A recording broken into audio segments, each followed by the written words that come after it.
문재인 대통령의 대북 특별사절단이 오늘 평양으로 향합니다. 북한 김정은과 직접 만나서 문 대통령의 친서를 전달할 예정입니다. 네, 취재 기자 연결해 자세한 소식 들어보겠습니다. 최재현 기자. 네, 청와대 춘추관입니다. 네, 우리 특사단이 성남 공항을 통해서 출국한다고요? 네, 그렇습니다. 특사단은 잠시 뒤인 오후 2시 성남 서울공항에서 특별기를 타고 방북합니다. 정의용 국가안보실장과 서훈 국정원장 등 10명으로 구성된 특사단은 1박 2일 동안 평양에 머물 예정입니다. 북한 김정은과 언제 만나느냐가 관심인데요. 오늘 저녁이나 내일 낮 정도로 예상되지만 구체적인 일정은 평양에 도착해야 확정할 수 있다는 게 청와대의 설명입니다. 정의용 실장은 김정은에게 문 대통령의 친서를 전달할 예정인데요. 친서에는 남북관계 개선과 한반도 평화를 바란다는 문 대통령의 뜻이 담겨 있을 것으로 보입니다. 네, 형식도 중요하지만 내용이 더 중요할 것 같습니다. 김정은과 만난다면 어떤 얘기가 오갈까요?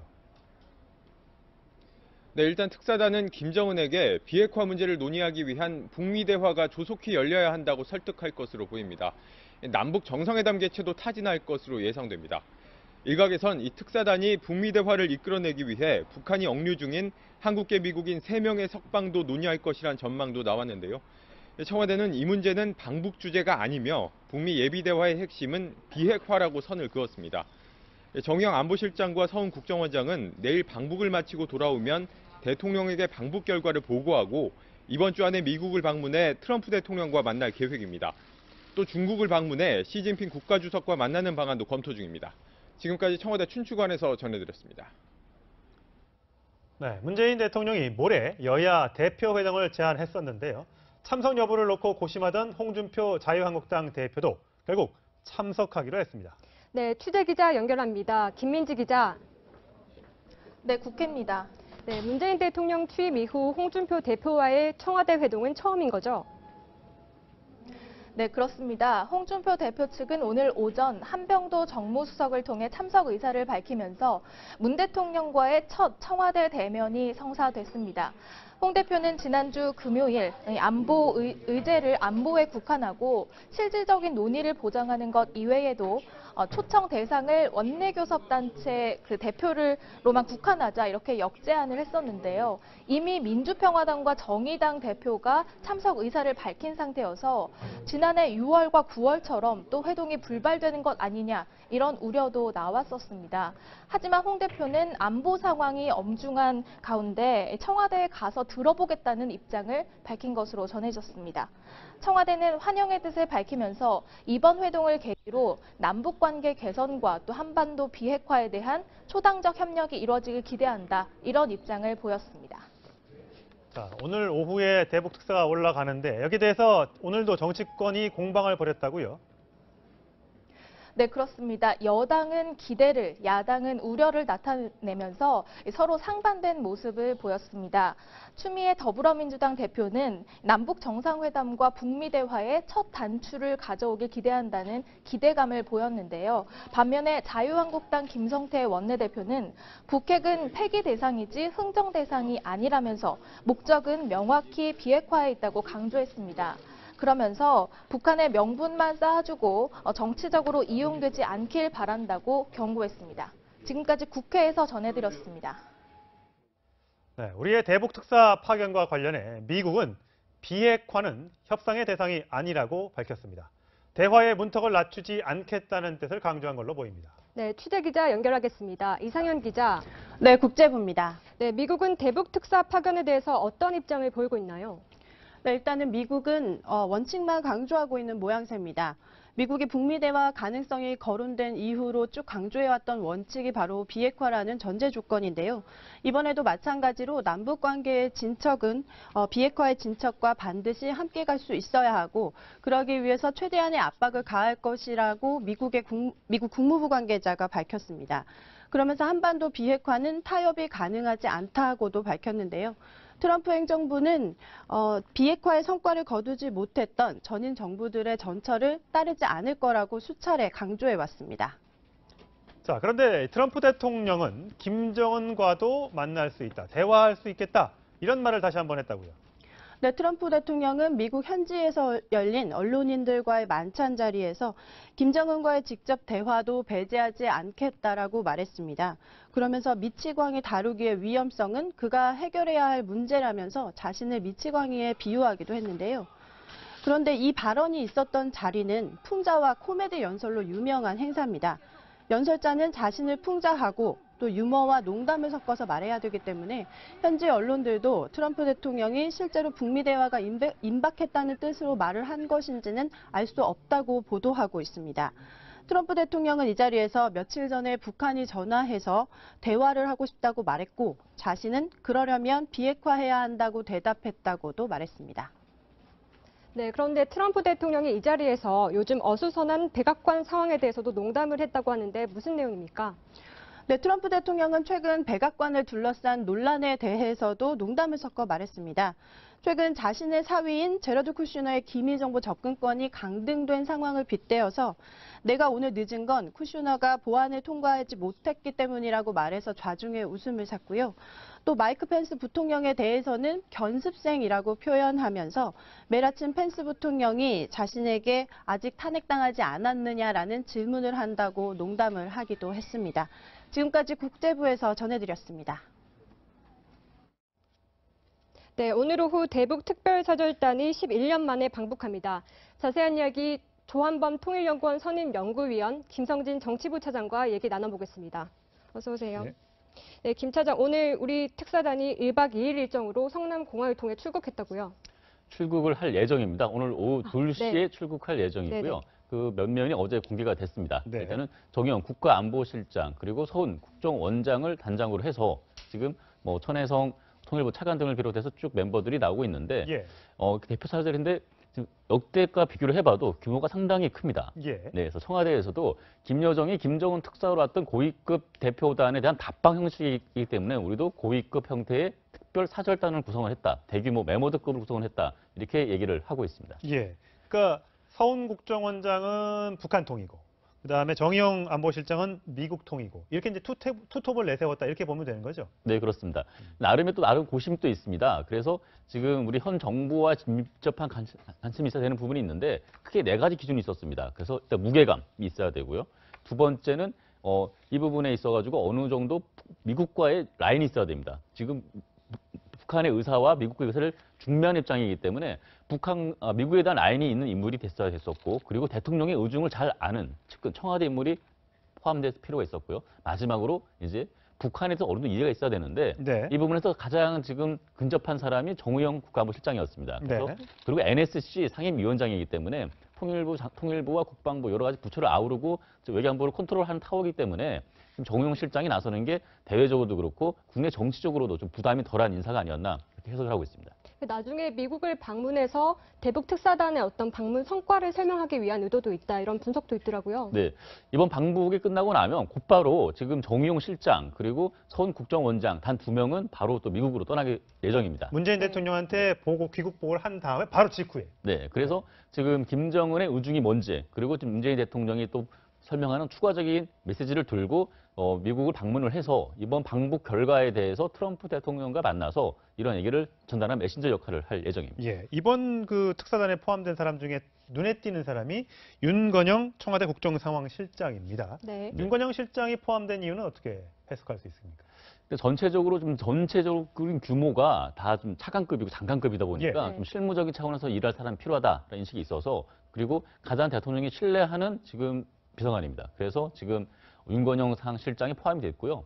뭐 일부 언론 보도에는 뭐 윤건영 실장이 대통령 친서를 전달하는 거 아니냐라고 얘기가 나왔었는데 네. 그거는 좀 사실이 아니다라고 청와대가 해명을 했고요. 예. 그건 너무 윤건영 실장을 가대평가를 하고 있거나 과대평가한 거다. 친서 자체를 너무 가소평가하는 거 아니냐라고 했는데, 친서는 아마 특사단장을 맡고 있는 정의용 실장이나 서훈 국정원장이 전달할 가능성이 크고요. 네. 대신 윤건영 실장 같은 경우에는 전체적으로 중간에 조율하고 평양과 지금 서울을 또 연락하는 연락책 역할을 할 것으로 이렇게 보여지고 있습니다. 예. 친서를 또 어떻게 전달할지도 궁금한데, 김여정 노동당 부부장이 방문했을 때는 007 가방에 넣어서 전달했단 말이에요. 이번에는 어떤 형식이 될 거라고 보시나요? 저희도 거의 비슷한 수준이 되지 않을까 싶은데, 지금까지 친서 전달을 할 때 보통 이렇게 서류 가방에 두고 가서 서로 봉투 형태로 이렇게 전달을 했었거든요. 네. 테이블에서 획득한 과정이 있었기 때문에 이번 큰 그 범위를 벗어날 것 같지는 않은데 누가 수행을 하고 누가 들고 갈 것인가, 그 어떤 내용을 전달할 것인가 더 관심이거든요. 네. 그것보다. 그래서 지금 어느 정도 김영철과 만났을 때, 그리고 김정은과 만났을 때 대통령이 비핵화에 대한 방법까지 대충 얘기를 했다고 했으니까 네. 그거에 대한 좀 포괄적인 의미를 좀 담아서 이번 기회를 놓치면 좀 더 힘들지 않겠냐, 그런 메시지 전달하지 않겠느냐, 그렇게 관측이 되고 있습니다. 그러니까 오늘 오후 2시에 문재인 대통령의 전용기를 타고 네. 성남공항을 통해서 출국하잖아요. 네네. 그만큼 우리도 김여정이 들어올 때는 인천공항을 통해 들어왔잖아요. 우리가 성남공항을 이용해서 나간다는 건 그만큼 최고의 예우를 갖춰서 내보낸다, 이렇게 생각하면 되는 거죠. 네, 그 부분도 있고 또 절차적인 부분도 있었습니다. 저번에 마식령 스키장 저희 전 세계 보냈을 때도 미국과 협조를 많이 했었거든요. 예. 이번에는 지금 전용기다 보니까 여러 가지 대북 제재나 그걸 좀 피할 수 있는 부분도 있었고, 말씀하신 것처럼 지금 시간이 급하게 촉박하게 지금 정해졌기 때문에 예. 따로 뭐 전세기를 빌리고 그럴 시간이 없었습니다. 네. 그래서 대통령 전용기를 활용해 가는 것이고, 지금 이 과정에서도 미국과 어느 정도 협조가 이루어졌습니다. 그래서 대북 제재, 이 대통령 전용기가 1년 내에 뭐 미국 갈 일은 없을 겁니다. 이게 중형기이기 때문에, 대형기가 아니기 때문에 뭐 사이판, 감, 미국령 갈 일은 없을 텐데, 예. 그럼에도 불구하고 이 보잉사의 737 항공기입니다. 그래서 마식령 때도 아시안 항공기였지만 이게 보잉 제품 안 된다, 미국 항공기 제품 안 된다, 그래서 막판에 에어버스로 바꾼 경험이 있거든요. 예. 그러다 보니까 이 부분은 사전 조율을 끝마치긴 했지만 여러 가지 이런 절차를 봤을 때는 대통령 전용기를 타는 게 가장 효율적이다라는 판단을 한 것이고, 또 의전 측면에서도 가장 좀 권위가 있기 때문에 그 둘 다를 감안한 것 같습니다. 예. 그럼 우리 특사단이 평양 공항에 도착을 하면 누가 영접할지도 좀 궁금하거든요. 사실 김여정이 왔을 때는 조명균 통일부 장관까지 나서서 영접을 했기 때문에 그에 상응하는 영접이 있을 것인가, 이런 의문을 낳고 있습니다. 네, 일단 두 가지가 있습니다. 일단은 저희가 지금 계속 조명균 통일부 장관과 지금 카운트 파트너가 리성건 조평통 위원장이었는데, 엄밀히 따지면 대남 쪽은 김영철 통일전선부장이 하는 게 많습니다. 예. 그래서 과연 이 부분에서 지금 당에 있는 김영철이 나올지, 아니면 지금 조평통 통화위원장인 리성건이 나올지 좀 지켜봐야겠는데, 예. 어느 정도로 파격적으로 대우를 할지, 아니면 기존의 관례대로 따라갈지는 좀 상을 봐야 되는데, 문제는 저희 기자단이 동행을 하지 않습니다. 네. 그래서 저희도 북한 매체에 나오는 보도를 보고 어떻게 의전을 했고 어떻게 했는지를 간접적으로 확인할 수밖에 없는 상황이고. 그러니까 이번엔 기자단이 네. 가지 않는 거죠. 네, 네. 그렇습니다. 그러니까 조선중앙TV가 오늘 저녁에 보도하지 않으면 우리는 사진 한 장, 영상 한 것도 볼 수 없는 거잖아요. 네, 그렇습니다. 예. 그래서 청와대에서는 사항실이 꾸려졌기 때문에 중간중간 사항을 전달해 주겠다라고 얘기했지만, 상세하게 그 짧은 시간에 또 보안 문제도 있기 때문에 다 얘기를 못 할 겁니다. 그래서 네.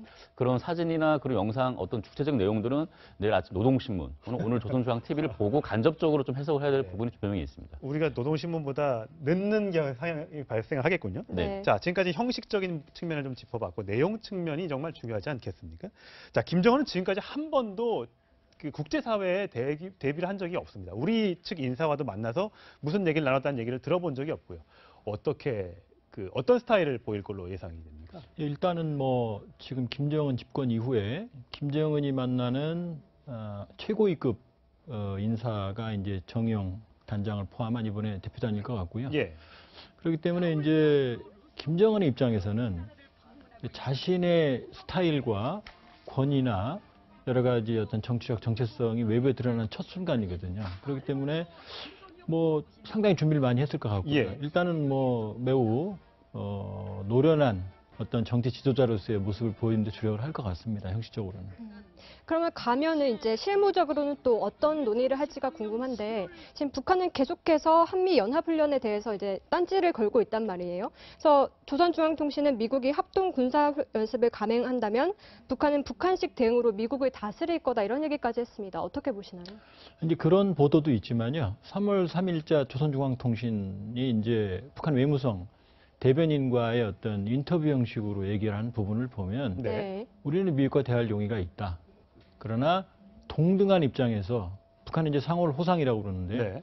호상 관심사를 논의할 수 있다고 말을 했어요. 네. 예. 그러니까 엄밀히 보면 북한의 대중들에게 보여지는 모습은 매우 강경한 스탠스를 보여주지만 네. 사실은 행간에 보면은 미국과 대화를 한다는 그런 의지가 강하게 읽혀집니다. 예. 그러니까 지금 핵심은 뭐냐면 미국은 비핵화 대화를 원하고 있고 북한은 핵을 보유한 상태에서 평화 군축 대화를 원하고 있거든요. 그렇죠. 네. 그러나 이제 완전한 비핵화는 상당히 시간이 많이 걸리는 거고, 그렇기 때문에 문재인 대통령이 제안한 단계적 해법이라고 하는 것은 일단은 동결 상태에서 비핵화를 출발을 해서 예. 완전한 비핵화로 나오겠다는 거거든요.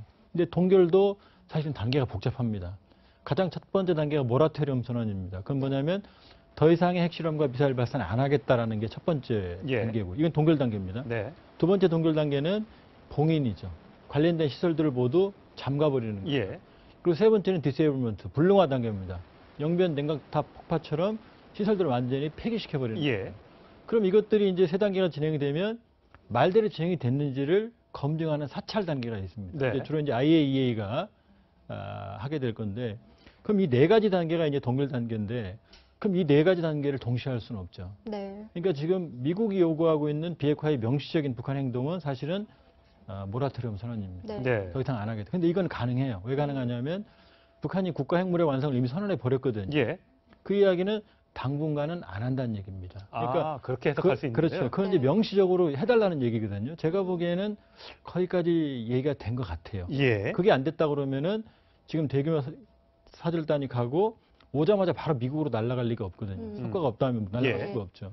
자, 그럼 이제 미국의 요구는 들어지는 거고, 근데 문제는 북한이 요구하는 군사훈련 중단은 지금은 중단할 수가 없죠. 네. 왜냐하면 중단할 만한 명분을 안 줬거든요. 그렇죠. 팁을 예. 안 줬거든요. 그러니까 방법은 한미 군사훈련이 연기가 됐습니다. 평창 때문에. 예. 네. 그러면 자연히 규모는 축소가 돼요. 아. 기간도 축소가 되고. 네. 그리고 작년에 같은 경우는 이제 대북으로 하고는 네이비 실팀까지 와서 북한 지도부를 제거하는 훈련까지 해버렸거든요. 네. 그러니까 훈련 규모를 축소하고, 이건 자동적인 겁니다. 예. 북한 때문이 아니라. 그리고 공세적인 훈련을 원래대로, 원래 한미 훈련은 방어 훈련이거든요. 방어 훈련 성격을 가미를 한다 그러면 사실은 북한이 반발은 하겠지만 아주 판을 깨는 정도 행동을 하기는 어렵죠. 그러니까 제가 예. 보기에 이번에 빅들은 그 두 가지입니다. 그러니까 모라토리엄 선언과 한미 군사훈련의 어떤 축소 정도로 빠타가 되고 교환이 되고, 그러면 적어도 탐색대화는 시작될 수 있는 거죠. 예. 여기까지는 김여정과 김영철, 박람, 그다음에 물밑 접촉을 통해서 상당 부분 의견이 진행이 된 것 같아요. 예. 근데 핵심은 여기에 있다 이렇게 볼 수 있습니다. 그리고 우리가 관심을 가지고 있는 정상회담은 아직은 그걸 논의할 단계는 아니에요. 알겠습니다. 자, 김정은은 사실 올해 신년사, 1월 1일 발표한 신년사에서 핵무력을 이미 완성했다 이렇게 선언을 했습니다. 그 목소리부터 확인하시죠. 지난해 우리 당과 국가와 인민이 쟁취한 특출한 성과는 국가 핵무력 완성의 역사적 대업을 성취한 것입니다. 우리 공화국은 마침내 그 어떤 힘으로도 그 무엇으로서도 되돌릴 수 없는 강력하고 믿음직한 전쟁 억제력을 보유하게 되었습니다. 미국은 결코 나와 우리 국가를 상대로 전쟁을 걸어오지 못합니다. 미국 본토 전역이 우리의 핵 타격 사정권 안에 있으며 핵 단추가 내 사무실 책상 위에 항상 놓여 있다는 것, 이는 결코 위협이 아닌 현실임을 똑바로 알아야 합니다. 이제 닭이 먼저냐 달걀이 먼저냐일 수 있는데요. 그러니까 우리가 먼저 비핵화에 대한 노력을 먼저 발표해라. 그러면 우리가 한미연합훈련도 한번 축소든 단계적 이런 것들로 한번 논의해 보겠다. 이렇게 돼야 되는 건지, 아니면 우리가 먼저 우리가 이렇게 할 테니 니네 핵을 좀 동결해라. 이렇게 해야 되는 게 맞는 것인지. 근데 지금 모양새는 예. 지난해 11월 29일 날 화성 15형을 발사한 직후에 김정은 위원장이 국가핵무력 완성을 선언했습니다. 예. 이미 해버린 겁니다. 그 다음에 지금 보시는 화면에서처럼 1월 달 신년사 다시 반복을 했죠. 예. 그러니까 북한식 모라토리엄 선언은 이미 해버린 겁니다. 그걸 모라토리움으로 봐야 되는 거죠. 예, 저는 그렇게 해석을 합니다. 예. 그러니까 사실상 엄밀히 보면 지금 김정은이 지금 말한 부분은 좀 허풍이 좀 들어 있습니다. 기술적으로는 사실은 그 ICBM 부분에서는 마지막 단계, 가장 핵심적인 유도 부분은 한 번도 보여주지 못했어요. 예. 그러니까 사실 상당한 기술적인 근본적인 문제에 직면한 것 같고요. 첫 번째는. 두 번째는 미국의 압박과 제재가 사실 굉장히 큽니다. 예. 효과가. 이미 평양 내부 소식통에 의하면은 돈주들, 장마당을 지배하는 돈주들 중심으로 공포감이 확산이 되고 있다고 합니다. 아직은 그런 경험 못 해봤기 때문에 갑자기 동의는 안 하지만 사실 매우 심각한 수준으로 상황이 진행되고 있거든요. 그러니까 국가핵무력 선언을 선언하고 사실은 이제 협상 비핵화를 할 의지는 없지만 최소한 협상 테이블을 만들어서 이 상황을 완화시키려고 시도를 하는 거죠. 예. 그리고 이제 남북 관계, 사실 엄밀히 보면 약간 희화화된 표현을 쓴다고 하면 우리 바지가랑을 붙잡은 거죠. 예. 그러니까 남북 관계라는 그 출구를 통해서 미국과는 이제 대화하는 국면으로 전환하겠다는 겁니다. 예. 그러니까 제가 보기에 북한은 이미 자기들 나름대로 모라토리엄 선언을 해버린 거죠. 그러니까 예. 다시 공개적으로 그 얘기를 한 번만 더 해주면 되는 거죠. 네, 우리 특사단이 북한에 가서 북미 대화를 주선하는 데 더 초점을 맞출 것이냐 아니면은 남북 정상회담을 조율하는 데 초점을 맞출 것이냐 이것도 지금 궁금해지고 있거든요. 북미 대화입니다. 북미 대화. 지금 대통령께서 말씀하셨듯이 사실은 지난번에 김여정이 평양으로 초청을 했을 때 원래 이제 정상적인 외교 의전에서는 이 초청을 하게 되면 고맙다. 빠른 시간 내에 방문하도록 노력하겠다. 이게 정답입니다. 예. 근데 여건을 만들자라고 말했다는 얘기는 사실은 정중한 거절입니다. 그러니까 지금은 정상회담의 조여전이 아니고요. 정상회담을 논의한다고 그러면 이 출구 전략이 가동된 상태에서 아마 하반기 네. 북한 구구절 아마 언저리 8.15쯤 되겠죠. 그때쯤에 이러이러한 조건이 되면 가능하다라고 말을 할 겁니다. 또 우리는 6월 지방선거가 있기 때문에 지금 가서 정상회담의 일정을 세부적으로 논의하거나 할 경우는 정책 부담이 너무 크죠. 네. 그렇기 때문에 이번의 핵심은 물론 정상회담도 북한이 원하는 게 정상회담입니다. 예. 그러나 핵심적인 관건은 여건을 조성하는 것이고 그것은 북미 대화다 이렇게 볼 수 있죠. 트럼프는 어떻게 나올 것 같습니까? 트럼프도 이제 중간 선거를 앞두고 있지 않습니까? 어쨌든 북미 대화를 통해서 긴장을 완화시키고 그것이 내 덕이다라는 걸 아마 강조하고 싶을 텐데 아까 저희 화면에서 보여드렸습니다만 북한과 대화할 의사는 있다. 이렇게 뭐 농담인지 진담인지는 모르겠습니다. 얘기를 했습니다. 가능성은 얼마나 보십니까? 있습니다. 왜냐하면 사실은 트럼프 입장에서는 꽃놀이패예요. 왜냐하면 군사적인 공격 준비는 사실상 마쳤습니다. 네. 사실 뭐 일반인들이 잘 모르는 징후로 본다 그러면 매우 상당히 진전된 수준까지 군사적인 준비가 끝났거든요. 그러니까 코피 전략뿐만 아니라 그렇죠. 예. 그런데 코피 전략이 왜 나왔냐면 얼마 전에 하와이에서 미군 지휘부가 도상훈련을 한번 해봤어요. 네. 그랬더니 전면전이 발생할 경우에 개전 초기에만 미군 사상자만 10,000명이 나왔거든요. 예. 이건 미국도 감당할 수 있는 수준이 아니에요. 예. 그러니까 미국도 그래서 코피 전략이 나온 겁니다. 그러니까 전면전이 아니라 부분적인 타격만 하겠다는데 그 결과는 전면전으로 비화될 개연성이 있는 거죠. 예. 그러니까 트럼프 대통령 입장에서도 군사적인 카드는 정말 쓰기 싫은 카드죠. 협박은 할 수 있지만. 네. 그렇기 때문에 트럼프 대통령도 대화로 압박을 통해서 대화에서 결과를 얻는 게 좋죠. 근데 만약에 대화가 열려서 대화가 결렬된다. 그래도 미국이 잃을 게 없거든요. 왜냐하면 명분을 축적할 수 있죠. 네. 우린 대화를 해봤는데 말을 안 듣는다. 그러니까 군사적인 공격을 할 수밖에 없다. 그렇게 본다 그러면 이런 큰 흐름에서 미국과는 상당히 깊숙이 지금 조율이 되고 있고요. 따라서 트럼프 대통령도 일단 대화 국면이 재개되는 것이 잃을 게 없죠. 예. 그래서 트럼프 대통령이 만약에 북한이 비핵화를 하면 대화를 할 수 있다 이렇게 얘기하면서 사실 강대강으로 가고는 있지만 대화할 수 있는 여지를 남겨뒀거든요. 그래서 북미 대화까지 이어질 수 있는 가능성은 어느 정도로 보시나요? 저는 상당히 높다고 봅니다. 왜냐하면 양측 다 대화의 필요성이 있거든요. 물론 양측 다 한 번에 이 비핵화 프로세스가 안 된다는 걸 알고 있어요. 근데 지금 상황은 양측 다 이 긴장이 피로감이 누적되고 있거든요. 네. 그리고 특히 이제 미국 트럼프 대통령의 전략적 특징이라고 그러면은 과거에는 대화 국면이 열리면 압박을 완화했거든요. 근데 대화 국면이 진행되는데 압박은 더 강화하고 있거든요. 예. 그러니까 최대한 압박을 해서 협상이 시간 끌기나 아니면 시간 벌기용을 주지 않겠다는 겁니다. 그러니까 결과적으로 북미 양측 다 대화의 필요성이 있고 적어도 탐색 대화는 충분히 가능한 상황이다 이렇게 볼 수 있죠. 예. 자, 김성 차장. 우리가 올라가면 지금 어디에 숙소에서 묵고 언제 김정은을 만나고 이런 것들이 아직 나와 있는 건 아니죠. 근데 네. 과거의 경험으로 비춰봤을 때 우리 그 방문단 사절단의 숙소가 대충 예상이 됩니까?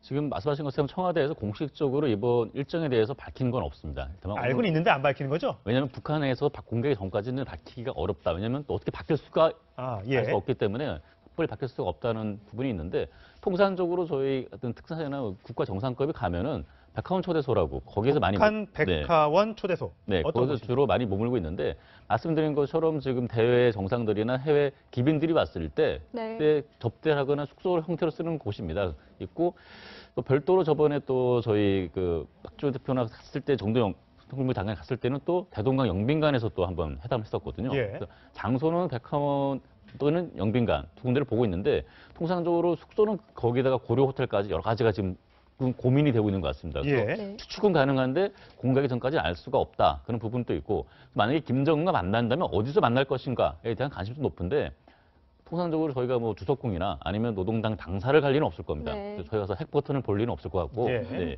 그래서 실질적으로는 그 백화점 초대소로 직접 김정은이 와서 거기서 면담을 하거나 뭐 그렇게 할 가능성이 가장 큰데 그 날짜도 오늘 저녁이 될지 네. 내일 오전이 될지는 아직까지 정해진 바가 없습니다. 예, 당분간 이 남북 관계 굉장히 급물살을 탈 것 같기도 하고요. 그 뒤에 있는 김정은의 속내는 뭔지도 궁금해집니다. 저희가 며칠 아마 연속으로 북한 관련된 소식을 전달해 드려야 될 것 같습니다. 두 분 말씀 잘 들었습니다. 고맙습니다. 다음 소식입니다. 이 검찰이 최근 영포 빌딩에서 확보한 회계장부에 이명박 전 대통령과 부인 김윤옥 여사의 개인 수행비서 이름이 기재된 것으로 확인했습니다. 검찰은 이 장부가 이 전 대통령의 차명 재산을 관리하기 위해 작성된 것으로 보고 있습니다. 네, 취재기자 연결해 자세한 내용 알아보겠습니다. 윤준호 기자. 네, 장부에 구체적으로 어떤 내용이 적혀 있었습니까? 네, 검찰이 확보한 회계장부에는 2008년 2월 이명박 전 대통령의 수행비서 이모 씨에게 2천만 원을, 2007년 10월과 2008년 2월에는 부인 김윤옥 여사의 수행비서 윤모 씨에게 각각 440만 원과 530만 원씩 약 1,000만 원을 지급한 내역이 담겨 있는 것으로 전해졌습니다. 검찰은 이병모 청계재단 사무국장 등 관련자들로부터 이 장부가 이 전 대통령의 차명재산 내역을 관리한 문건이란 진술을 확보하고 자금의 출처를 집중 조사 중입니다. 자, 뭐 아직까지는 의심장부입니다. 근데 여기서 수행비서에게 돈을 준 기록까지 발견됐다는 건, 자, 이명박 전 대통령 차명재산 의혹을 이제 더 이상 부인하기 어려워진 것 아닌가요? 네, 그렇습니다. 검찰은 이 전 대통령 부부의 개인 수행비서에게 돈을 준 기록까지 확인하면서 장부에 담긴 재산 내역이 결국 이 전 대통령의 것이라고 잠정 결론 내렸습니다. 장부에는 차명재산으로 의심받아온 가평 별장 관리비, 그리고 이 전 대통령의 큰누나 고 이기선 씨의 경기 부천 공장 부지와 서울 용산 상가 등도 기재돼 있는데요.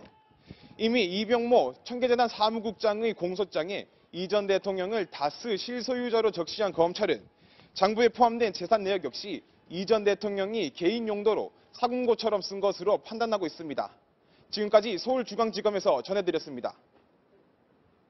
네, 연극계의 이 들불처럼 번진 미투가 음악계로까지 급속히 옮겨 붙고 있습니다. 자, 문화과학부 최석호 차장 나왔습니다.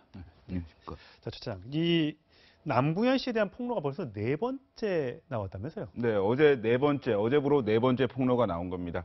뭐 여러 차례 폭로가 있었지만 남궁현 씨 아니라고 얘기를 했는데 이 여성 이렇게 주장을 했습니다. 2006년에 남궁현 씨에게 전화가 왔고 공연에 필요한 컴퓨터 그래픽 작업을 해야 되니 누드 사진을 보내라 이렇게 얘기를 했다고 합니다. 근데 왜 컴퓨터 작업에 누드 사진 그리고 일반인의 누드 사진이 필요한지는 모르겠습니다만 남궁현 씨 이렇게 얘기를 했습니다.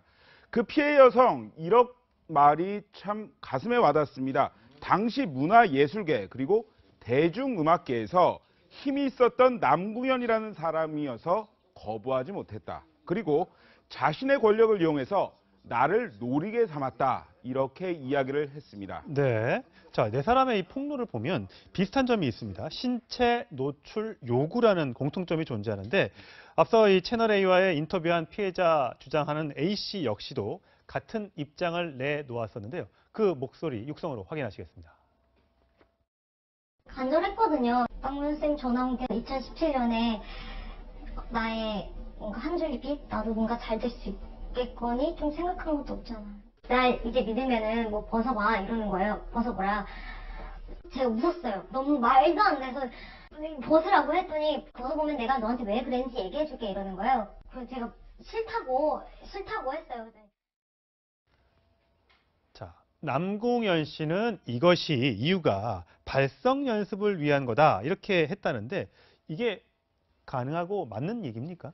네, 본인이 얘기한 것은 이제 행동 치료다 이렇게 얘기를 했다고 합니다. 그러니까 A 씨의 주장처럼 2017년 그리고 나머지 3명은 1990년대 후반부터 이런 일이 있었다고 하니까 20여 년에 걸쳐서 계속돼서 행동 치료를 빌미로 한 성추행을 저질렀다 이렇게 볼 수가 있겠는데요. 하지만 국악인들 발성을 많이 하는 국악인들은 말도 안 되는 소리다 이렇게 이야기를 합니다. 판소리 명창 A씨는요 이렇게 얘기를 했죠. 듣도 보도 못한 방법이다. 무릎을 굽히거나 누워서 발성하는 경우는 있을 수 있다. 하지만 신체 노출을 해달라 이거는 말이 안 된다 이렇게 얘기를 했고요. 예. 또 다른 B 씨 같은 경우에는 듣는 것만 해도 해괴망측하다 이렇게까지 이야기를 했습니다. 예. 뭐 저희가 뭐 음악에 조예한 사람들은 아니기 때문에 잘 모르겠습니다만 이런 판소리 명창들과 교수들의 목소리에서 증언에서 얼마나 이게 이상한 행동인지는 아마 짐작하실 수 있을 것 같습니다. 자, A 씨의 이런 폭로에 남궁현 씨 측 법적 대응을 예고했는데 근데 예고하기 직전에 남궁현 씨 아내에게서 한 통의 전화가 A 씨에게 걸려왔다고 합니다. 어떤 내용이었을까요? 들어보시죠. 안 받을 것 같고 우리 남편도 마음 풀어주고 싶어서 지금 어떻게든지 해보고 싶은데 일이 더 커지기 전에 우리랑 만나서 있잖아요. 어떤 포인트에서 어떻게 화가 나는지 얘기를. 네, 일단 뭐 일각에서는 저게 회유냐 아니냐 뭐 이런 주장도 있습니다만 일단은 전화를 건 것으로 지금 확인이 된 거 아닙니까? 그렇죠. 어떻게 봐야 됩니까? 지난달 28일에 A 씨가 처음으로 폭로를 합니다. 그리고 나서 그 다음 날이죠. 3월 1일에 그 남궁현 씨의 아내로부터 전화를 받았다고 하는데 뭐 피해 여성이 느끼기에는 회유처럼 들렸다 이렇게 이야기를 하고 있습니다. 예. 그런데 좀 이상한 부분이 있습니다. 어떻게 남궁현 씨 집 3층에 작업실, 다락방에 작업실이 있습니다. 그러면 아내도 함께 그 집에 있었는데 그렇죠. 어떻게 성추행이 일어났을 수 있을까? 그러게요. 의아한 사람들이 많이 있습니다. 예. 그런데 또 다른 여성의 경우에도 똑같은 장소에서 성추행을 당했다. 예. 이렇게 주장을 하고 있습니다. 그러니까 같은 장소에서 성추행을 당했다는 사람이 한 사람이 아니고 벌써 두 사람이나 나온 거죠. 예. 그렇기 때문에 신빙성이 있지 않나 일각에서 그러한 측면을 보는 경우도 많습니다. 하지만 남궁현 씨 측은 극과 아니라고 부인하고 있습니다. 예. 근데 이게 A 씨가 피해를 주하는 당일 말씀하신 대로 남궁현 씨 아내뿐만 아니라 한 방송 작가도 아마 여성으로 추정이 되는데 있었다고 합니다. 근데 거기에 대해 그 작가에 대해서도 마찬가지로 신체 일부를 노출하라는 요청을 받았다고 하는데 이거는 무슨 얘기입니까? 그렇죠. 이게 2017년 일인데 10년이에요, 작년. 그러니까 그렇죠. 2017년 일입니다. 그런데 한 해가 얼마 지나지 않아서 올해 2월에 이 피해 여성 A 씨가 함께 있었던 방송 작가에게 이런 글을 보냅니다. 여전히 저는 왜 남궁현 선생님이 제게 옷을 벗으라고 했는지 이해할 수가 없습니다. 예. 그렇게 얘기를 했더니 방송 작가 14분 만에 답장이 왔습니다. 예. 이렇게 얘기를 하죠. 남궁현 씨가 설명을 생략하고 그런 행위를 한 것 같다. 도대체 어떤 설명을 생략했는지는 나와 있지 않습니다. 하지만 나도 요즘 연락을 안 하지만 당시에는 설명을 생략했다. 도대체 무슨 설명이 생략돼 있는지 그러게요. 남궁현 씨가 직접 설명을 해야 될 것 같습니다. 그러게요. 예, 남궁현 씨가 지금 현재로서는 변호사 등등을 통해서 대응을 하고 있습니다만 본인이 육성으로 뭔가 여에 대한 해명을 내놓은 건 없지 않습니까? 자, 남궁현 씨 입장에서는 입장을 내놓을 때마다 그 다음날 새로운 폭로가 지금 나오고 있는 그런 상황입니다. 근데 남궁현 씨 결백 주장이 이 폭로자들을 더욱 화나게 만들었다. 이렇게 지금 얘기가 나오대요. 그렇습니다. 특히나 A 씨 폭로가 나온 후에 명예훼손으로 하겠다. 그리고 내일 모레죠. 수요일 날 네. 고소장을 접수할 예정이다. 네. 이렇게 이야기를 했습니다. 그런데요. B 씨, C 씨, D 씨 계속해서 나오고 있습니다. 예. 근데 특히 여기서 주목해야 할 점이 A 씨 폭로에 대해서 유난히 민감한 반응을 보이고 있다는 겁니다. 아, 최초 폭로자에 대해서. 그렇죠. 예. 왜냐하면 A 씨 폭로 같은 경우에는 작년 2017년 주장입니다. 그리고 B 씨는 1990년 후반, C 씨는 2000년대 초반입니다. 그리고 어제 나왔던 D 씨의 폭로는 2006년이에요. 그러니까 공소시효가 지난 10년 전 그런 얘기가 되겠군요. 그렇습니다. 여기에서 주목할 것은 또다시 말씀드리지만 친고죄라는 부분입니다. 2013년 6월까지만 해도요. 이 성폭력 범죄 같은 경우에는 피해자의 고소가 있어야 경찰이 수사를 하고 그렇죠. 검찰이 수사를 할 수 있었습니다.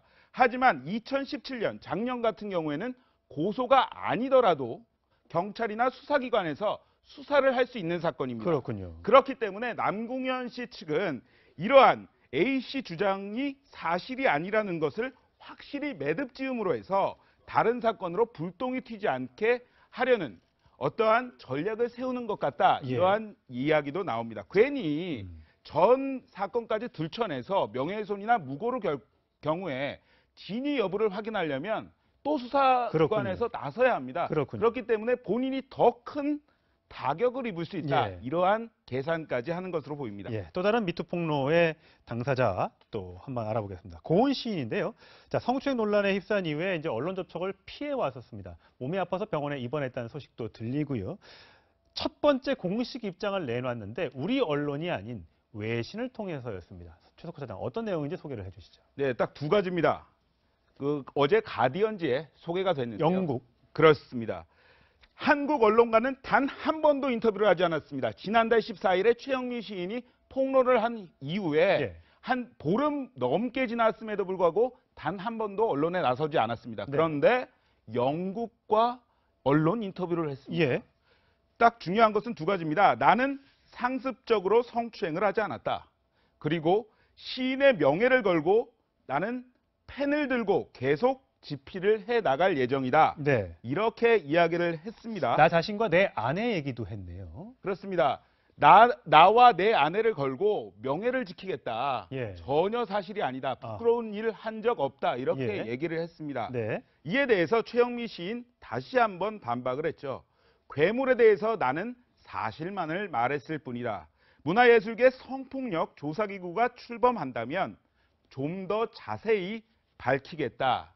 이러한 부분이었습니다. 이 두 사람의 이 폭로와 그다음에 부인 이런 것들과 마찬가지로 또 외부 쪽에서도 뭐 그 술자리에 나도 있었는데 고은 씨는 그런 사람이 아니다. 또 다른 사람은 그런 사람이 맞다. 이렇게 점점 이 확산되고 있는 그런 국면인 것 같아요. 네, 근데 확산되고 있는 것도 중요하지만 왜 해외 언론과 인터뷰를 했는지가 더 궁금하네요. 예, 왜냐하면요, 고은 시인 노벨 문학상 후보로까지 계속해서 거론됐을 정도로 해외에서도 유명한 사람입니다. 그렇죠.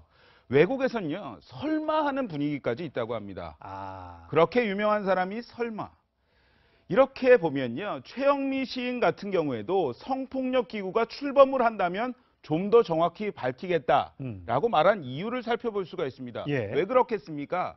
이렇게 사실 해외에서도 유명한 골리앗을 상대하려면 문인들이 싸우려면 힘을 모아야 합니다. 이 힘을 모으려면 공론화가 돼야 합니다. 그렇죠. 그렇기 때문에 골리앗과 다음의 싸움에서 골리앗을 이기려면 어떠한 사회 여론을 조성하고 그 힘을 바탕으로 해서 점점점 나가는 것이 중요합니다. 예. 그래서 최영미 시인도 성폭력 기구가 출범하면이라는 전제를 붙인 것으로 보입니다. 최영미 시인은 참 딱하다라고 지금 얘기를 하고 있습니다. 두 사람의 공방 어디까지가 진실이고 어디까지 더 추가적인 의혹이 나올지 좀 더 지켜보도록 하고요. 자, 이윤택 연극 감독. 지금 오늘 그 피해를 당했다는 16명의 그 피해자들이 기자회견을 이 시각 현재 열고 있다면서요? 네, 조금 전 11시부터 열리기 시작했죠. 네. 변호인단만 해도 101명입니다. 피해자 16명인데 변호인단이 100명이에요? 그렇죠. 그러니까 사회를 좀 정화시켜 보려는 변호사들이 모였다. 이렇게 설명을 드릴 수가 있겠는데요. 2013년 6월까지 친고죄가 있었기 때문에 지금 이윤택 씨에게 당했다는 상당수 여성들이 이 친고죄 1년 안에 고소를 하지 못했기 때문에 처벌할 수가 없는 상황입니다. 그러니까 이러한 법적 잣대를 바꾸고 하기 위해서라면 변호사들의 힘이 좀 필요하지 않을까 해서 101명이란 정말 많은 변호사들이 함께 한 겁니다. 그 이윤택의 절대적 권력을 이용한 이러한 부패된 상황을 막아야 된다, 이런 건데요. 사실 위계, 그러니까 절대 권력을 이용해서 성폭행을 하거나 성추행을 하게 되면요. 업무상 지위를 이용했다는 이유로 업무상 위력에 의한 간음 혐의, 업무상 위력에 의한 추행죄가 성립이 됩니다. 그렇기 때문에 이런 친고죄가 폐지되기 전이라도 이윤택 씨의 잘못이 인정된다면 이러한 법적 근거를 바꿔서라도 해야 된다. 이러한 국민청원도 20만 건 이상 청와대에 접수되고 있습니다. 자, 그동안 이윤택 감독하면 참 연극계의 거장 이런 말을 했는데 지금은 이제 안마만 떠오릅니다. 안마 의자를 사줘야 된다는 그런 네티즌의 댓글도 눈에 띄었는데 좀 더 지켜보도록 하겠습니다. 최석호 차장 잘 들었습니다. 네, 감사합니다.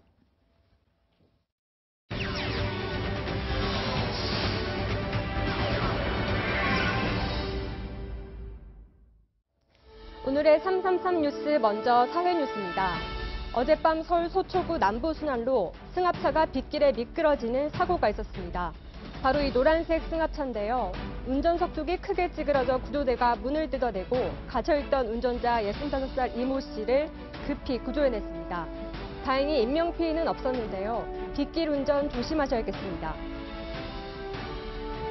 지난해 8월 부산의 한 도시가스 회사 고객 상담실로 찾아온 30대 남성이 다짜고짜 화를 내더니 의자까지 집어던집니다. 집에서 가스가 누출돼 아이가 죽을 뻔했다는 게 이유였는데요. 알고 보니 이 남성, 미혼이었고 200차례 가까이 전화해 폭언을 일삼은 전력이 있었습니다. 네, 당신 미친나, 니 부산 내려와. 어이, 니 돌았나? 재판에 넘겨진 이 남성, 결국 1년 6개월의 실형을 선고받았습니다. 진한 갈색 몸통에 뾰족한 주둥이를 가진 이 개구리, 북방산 개구리인데요. 올해는 지난해보다 한 달 가까이 늦은 지난 1일 처음 산란했습니다. 역대 최강 한파로 꼽히는 지난 겨울 강추위가 개구리의 겨울잠에도 영향을 미친 것 같습니다. 다음은 인문 뉴스입니다. 가수 정용화 씨가 오늘 군입대를 합니다. 입대 하루 전 SNS를 통해 짧은 머리를 공개하기도 했는데요. 올 초 대학원 특혜 입학 논란에 휩싸이자 방송 공연 일정을 모두 취소하고 입대 소식을 알려왔었습니다. 테니스 스타 정현 선수가 이동 중 라켓 분실 소동을 겪었습니다. 젊은 선수답게 SNS를 통해 라켓 분실 사실을 알렸고 다행히 10시간 후 되찾았는데요. 정현 선수는 되찾은 라켓 인증샷과 함께 이제야 안도했다는 감사 인사를 남겼습니다. 피겨 요정 최다빈 선수가 피겨 여왕 김연아 선수와의 친분을 과시했습니다. 함께 찍은 성화봉송 인증샷을 공개하며 패럴림픽 홍보에 나섰는데요. 김연아 선수는 올림픽 당시 고교 후배인 최 선수의 연기를 응원하기도 했습니다. 다음은 생활 뉴스입니다. 중재 위험이 있을 정도의 아파트에만 재건축을 제한적으로 허용하는 안전진단 강화 조치가 오늘부터 시작됩니다. 서울, 목동 등 아직 안전진단을 의뢰하지 않은 재건축 단지는 직격탄을 맞게 됐습니다. 오늘부터 우체국의 CD기 ATM기의 출금 수수료와 사행 송금, 계좌이체 수수료가 모두 사라집니다. 약 1,500만 명의 고객이 혜택을 받을 것으로 예상됩니다. 앞으로 뷔페 식당에 가시면 접시는 직접 치우셔야 할 것 같습니다. 한 유명 뷔페식 레스토랑이 식기와 냅킨 등을 손님이 직접 챙기는 셀프 서비스를 도입했는데요. 최저임금 인상 여파로 해석됩니다. 지금까지 333 뉴스였습니다.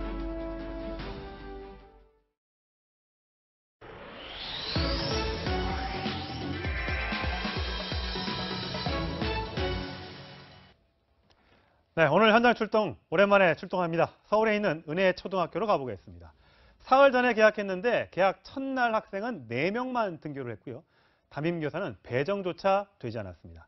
한 해 등록금은 무려 1,600만 원이라고 하는데 어찌된 일인지 취재기자 연결하겠습니다. 김지한 기자, 자 오늘은 몇 명이나 등교를 했습니까? 네, 아이들의 함성과 웃음소리가 들려야 하는 운동장은 보시는 것처럼 아주 조용한 모습입니다. 이미 3시간 전에 등교가 끝났지만 학교에 온 학생은 불과 1명입니다. 학생뿐만이 아닙니다. 선생님, 교직원, 경비원 등 직원 대부분들이 출근하지 않았고 통학버스 기사들마저 출근하지 않아서 보시는 것처럼 통학버스가 덩그러니 세워져 있는 모습까지 보실 수 있습니다. 지난주에 개학한 학교라고는 믿을 수 없을 만큼 의심스럽기까지 합니다. 아니, 전교생이 1명 등교를 했다는 게 이게 말이 되는 얘기인지 모르겠습니다만 대체 무슨 일이 초등학교에 있었던 겁니까? 네, 지난해 12월에 은혜초등학교는 갑자기 일방적으로 폐교를 선언했습니다. 학생이 줄면서 적자가 쌓였다는 게 이유였는데요. 정원은 360명인데 재학생은 235명에 불과하고 올해 신입생 정원도 절반밖에 채우지 못한 걸로 알려졌습니다. 하지만 학부모들이 반대하고 교육청까지 나서서 강경 대응 방침을 밝히자 학교는 한 달 만에 폐교 결정을 취소했는데요. 상황은 이렇게 일단락되는 듯 했지만 이후 학교는 정상화 명목으로 고액의 수업료를 제시했습니다. 학부모들은 곧장 폐교를 위한 꼼수라면서 반발했고 아이들도 학교에 보내지 않거나 전학시킨 겁니다. 자, 학교에서 고액의 수업료를 제시했다는데 금액이 얼마나 됩니까? 네, 이게 실제로 개학 전에 학교 측이 학부모들에게 보낸 가정통신문입니다. 자세히 보시면 급식비와 통학버스비를 빼고도 분기당 390만 원입니다. 기존 수업료와 비교해서도 2.5배 오른 가격인데요. 1년으로 따지면 수업료만 무려 1,600만 원이 넘습니다. 우리나라 4년제 대학의 1년 평균 등록금이 한 790만 원 정도 하니까 이 금액과 비교해서도 2배가 넘는 건데요. 학교 측은 재학생을 대상으로 설문조사를 한 결과 학교를 다니겠다고 한 학생이 35명 정도밖에 되지 않아서 수업료를 올릴 수밖에 없었다고 주장했습니다. 하지만 납부 기한은 불과 이틀, 분납조차 되지 않아서 학교 측이 사실상 재학생 내쫓기에 나섰다는 지적이 나오고 있습니다. 현재 학부모들은 소송까지 불사하겠다는 입장입니다. 네, 400만 원 가까운 등록금을 이틀 만에 내라. 이건 사실 내지 말라는 말이랑 같을 것 같은데 교육청의 대응은 어떻습니까? 네, 현재 학교는 교사들에 대한 해고까지 준비하면서 폐교를 기정사실로 하고 있습니다. 하지만 교육청은 현재 할 수 있는 게 아무것도 없다며 손을 놓고 있는 상황인데요. 애초 학교가 정상화를 위해서 제대로 노력하지 않는다면 법적 조치까지 검토하겠다고 밝혔습니다. 하지만 이 경우에도 학교 측이 벌금만 내면 폐교를 막을 방법은 딱히 없는 걸로 전해졌습니다. 무엇보다 학생들의 전학이나 교사들의 해교 등에 대해서는 교육청이 이렇다 할 대책을 내놓지 못하고 있어서 논란은 당분간 계속될 걸로 보입니다. 지금까지 서울 은혜초등학교에서 채널A 뉴스 김지환입니다.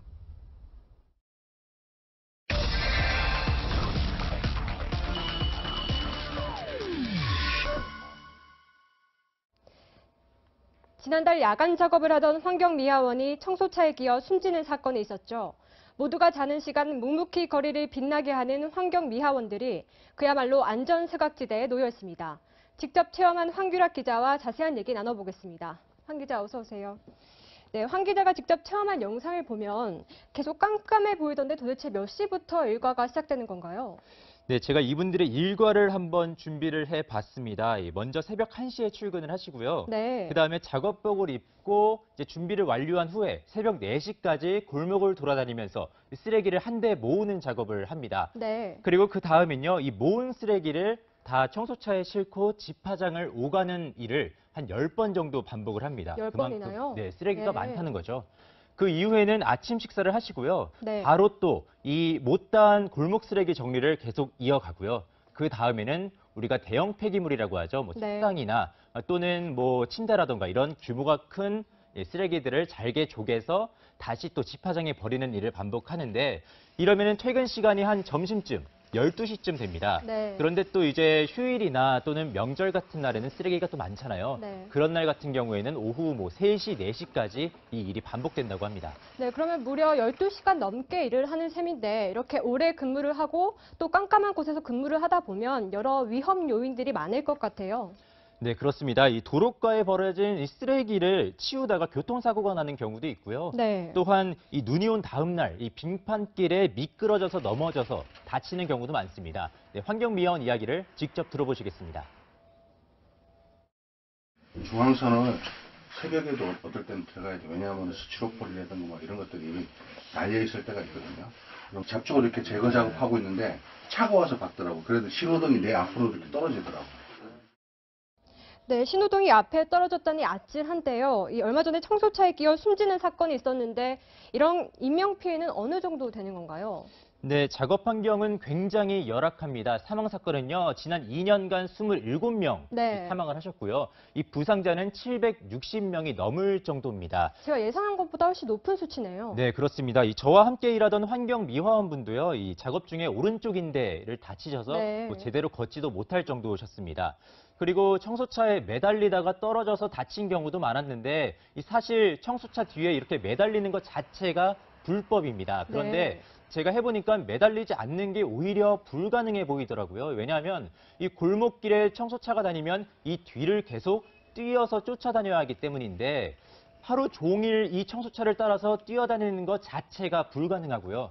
반면 유럽에서는 아예 청소차 뒤에 발판을 마련해서 안전하게 매달릴 수 있도록 하기도 합니다. 네, 법적 보완도 필요할 것 같은데 근데 문제는 지정되지 않은 장소와 시간에 쓰레기를 버리는 무단 투기도 골칫거리일 것 같아요.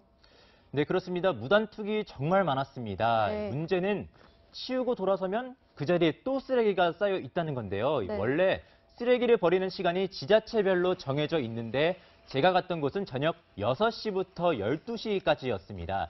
그런데 사람들은 시도 때도 없이 이렇게 쓰레기를 버리다 보니까 항상 그 자리에 쓰레기가 쌓여 있었고요.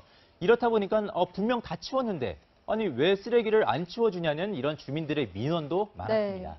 네, 시민들의 의식도 개선되어야 할 것 같고 또 법적 보완도 필요할 것 같은데 혹시 진행되고 있는 것들이 있나요? 네, 그렇습니다. 환경부와 고용노동부 등 6개 정부 부처와 지자체가 참여해서 환경미화원의 작업 안전을 개선하는 대책을 마련했는데요. 일례로 한국형 청소차를 개발해서 뒤에 이렇게 안전하게 매달리고 돌아다닐 수 있도록 하거나 또는 종량제 봉투의 중량을 제한해서 무겁지 않게 하든 등 여러 가지 방안을 또 담고 있습니다. 이게 현재 국회에 발의돼 있는 법안에 이런 내용들을 포함해서 빠르게 통과시키겠다는 계획인데요. 그러나 올해 통과가 된다고 해도 이 발판이 있는 청소차 같은 경우에는 개발과 상용화에 앞으로 5년은 더 기다려야 합니다. 네. 물론 이런 방안이 마련됐다고 한 것 자체는 정말 반길 일이지만 아직 갈 길은 멀고 이제 시작인 것 같습니다. 네, 잘 들었습니다. 지금까지 황규락 기자였습니다.